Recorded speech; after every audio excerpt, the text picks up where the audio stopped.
I'm Reverend Dominique Atchison, and I serve as the Associate Minister for Congregational Life at Fort Washington Collegiate Church, and this is my African heritage.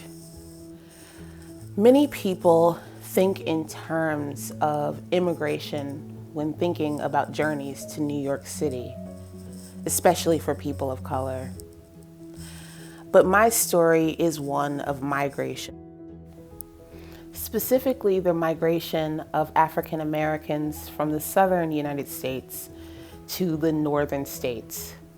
My mother was born in Louisiana and my father was born in South Carolina.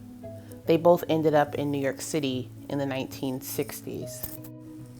I'm the youngest of three daughters who my mother raised in the South Bronx between the late 1960s and the late 1990s. The district where we were raised is known to this day as the poorest district in the United States. And yet, in the face of the realities of poverty, racism, sexism, colorism, my sisters and I were able to not only succeed in our education, but to do work that gives back to the community. I am the descendant of Africans held as slaves in Louisiana and South Carolina.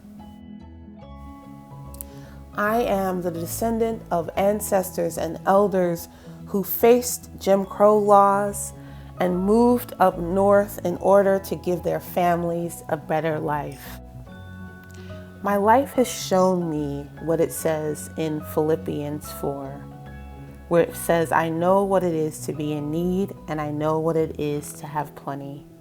I have learned the secret of being content in any and every situation, whether well-fed or hungry, whether living in plenty or in want. I can do all things through Him who gives me strength.